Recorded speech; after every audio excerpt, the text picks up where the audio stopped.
you're a U.S. Senator. What does it take for somebody to get on your radar, if you want to call it that? Is it one concerned citizen, 5 or 6 people call on the same issue or email on the same issue? When does it start reaching the radar of, you tell one of your staffers, find out what's going on Yeah. there? You know, these days, I think most elected officials are really pretty attuned, and there are some folks that are disconnected from their constituents, but most of them are really fine-tuned to their constituents. And you know, you can always email or make a phone call, but even just having the conversation in the world of content, and I say content because I mean kind of everything today, like from cable news to social media to letters to the editor in your local newspaper. Like, elected officials pay attention to that conversation.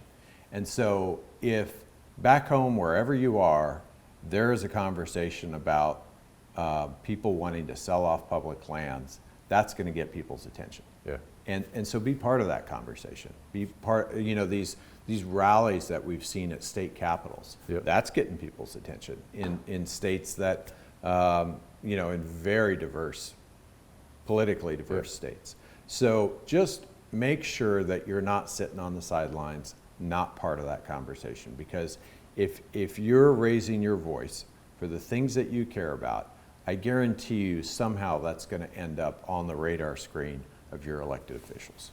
It's good to know. And sitting at the coffee shop complaining or ranting on Facebook is usually not one of those things that's going to get you very far. Comments on Facebook, no. Yeah. But boy, if you're, you know, if you're posting content on some of these social media sites, like when we had so many people who work on our public lands sort of summarily dismissed just weeks ago, and a lot of them went online and told their stories, that got people's attention. Right. I mean, I posted, I was doing a hike with one of my friends, and I was like, hey, hold my phone, I'm gonna do a quick video. And it was just me saying, this is a step, and let me tell you what's gonna happen a few weeks or months from now. And unfortunately, I was right. And I posted that video about public lands, and that getting rid of the managers is a step towards saying that they're not managed well, and then they're gonna say, well, we gotta sell them if they're not managed well. Yeah. That video on one platform got hundreds of thousands of views. Yeah. Who knows how many views it got across platforms, and most of the people who saw it were not in New Mexico. So if you're part of that conversation out there in the ether, it does get people's attention. Good.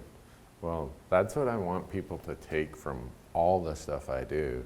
I mean, if you come to my office in Bozeman, which I hope you do someday, you'll see a why, and it's to create content that inspires people to advocate for public lands access and the resources essential for hunting. Yeah. That's as complicated as my life is. And hearing from you, just the small little things they can do to express their concerns and speak for themselves and give voice to the things they love, it helps dispel the idea of, oh, my voice doesn't matter. That becomes a self-fulfilling. It does. If you say, well, I'm not going to do that because nobody listens, well, guess what?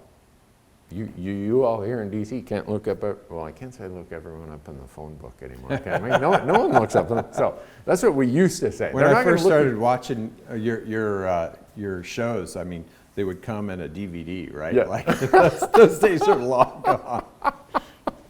Oh, I was telling your staff out front how almost embarrassed I was the first time I came back here and someone said, Senator Heinrich wants to meet with you, and I didn't know who you were.